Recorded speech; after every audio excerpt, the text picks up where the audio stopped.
Uh, Project Lead the Way is actually the nation's #1 STEM curriculum. It's tied to all of our national science, technology, English, mathematics, literacy standards. It's a platform for kids of all ages to explore, get hands-on, be problem solvers, creative thinkers.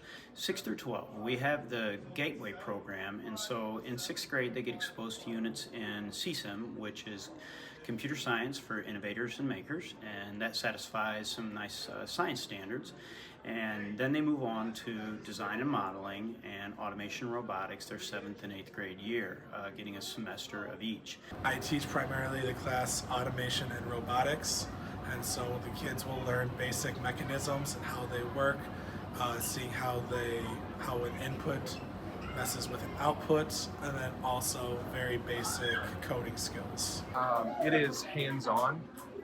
They are physically building and doing things rather than kind of an old school paper pencil, answering 1 through 12. I think it's more applicable to their life, and a lot of students are more engaged. When we are building on base plates and using a lot of screws and stuff like that, you work with your group or your table, I guess.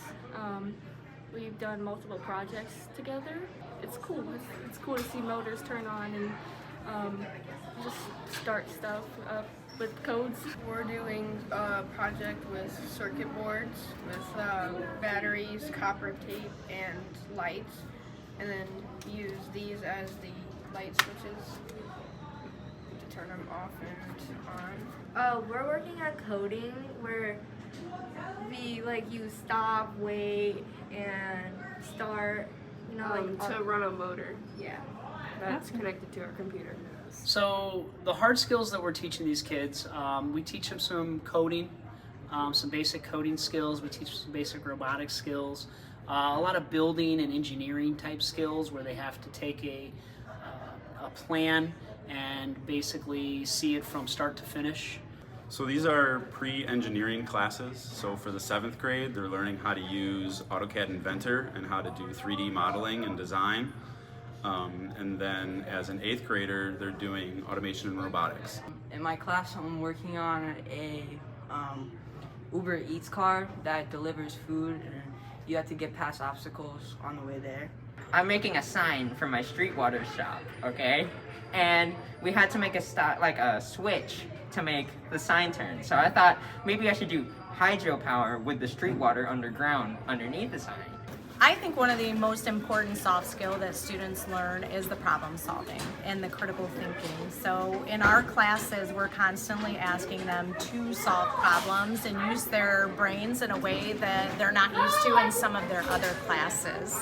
By the time they get to high school, it's time for them to choose, and our high school has so many awesome and robust offerings for kids that in particular in PLTW we have our biomed pathway, we have our engineering pathway, and we have our computer science pathway. With Mr. Kappes, we're working on our flow arms and trying to palletize small cubes and just do it on a way smaller level than they would do it in an actual factory.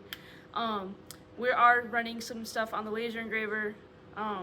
We made teacher plaques for all the teachers who answered our Google form.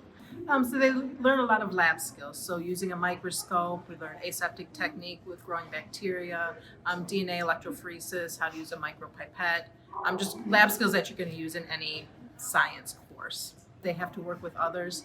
It's a lot of problem solving because it's an inquiry-based class. So it's not just a lecture. They actually have to work hands-on with the material to grasp it. So they learn how to do some research, how to collaborate, and how to problem solve.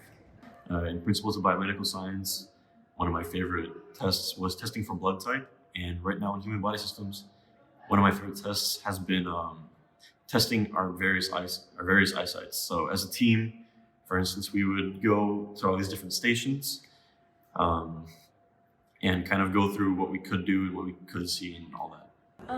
We have done a case where a girl was, it was like a crime scene, and we had to figure out her time of death, how long she's been dead.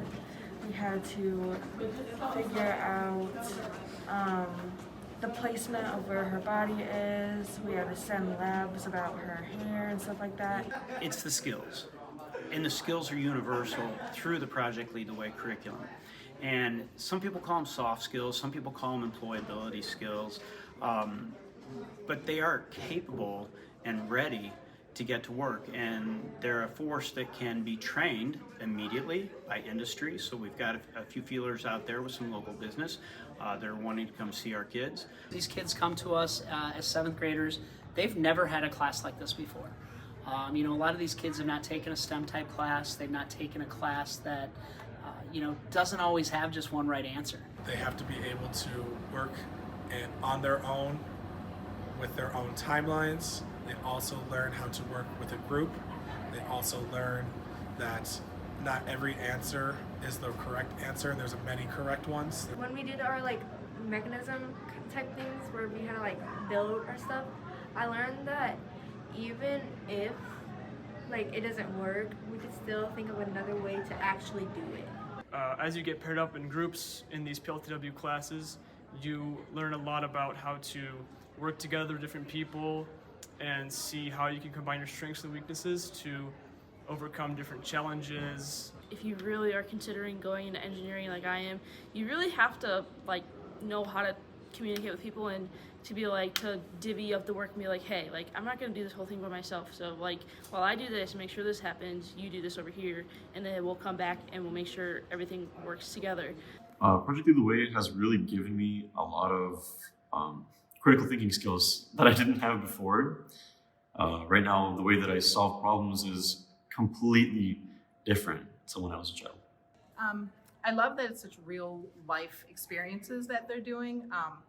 And it's fun. We have a lot of fun with the labs that they do, and it's just real applicable to not just in curriculum wise, but just in life wise. They can relate to some of the things that we're doing, they've seen on TV or they've experienced in their own life. One of the great things about this class is getting to see these kids pick this stuff up. They come to us not really knowing how to do a lot of those soft skills that we talked about, a lot of those hard skills. And as that stuff starts to click in their heads, the class just like takes off for them, and they really get excited about it. I think PLTW challenges kids in a way that other classes don't. And I will say that sometimes at the moment they don't like it because it's hard and it is challenging. But it's funny when we see kids later, they pass on from 7th grade into their next class, and they're always, can I come back to your class? Because I think they realize that it is such a different class and it's unique. When I started in 7th grade, I just thought it was cool. I thought the isometric paper that we got to use was super cool, and I liked my teachers, so I just continued on. I was like, why not? I'll try it my freshman year, and I love it. It's awesome. The teachers are super cool, and they're really the type of teachers who will push you and help you understand and get you to where you need to be. We've been doing it for a while, and it's part of our culture. And I am proud to say that first semester, 6 through 12, we had over 1,600 kids enrolled in Project Lead the Way.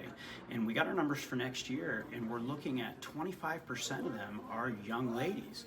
And so we're on to something that attracts anyone and everyone, and they thrive.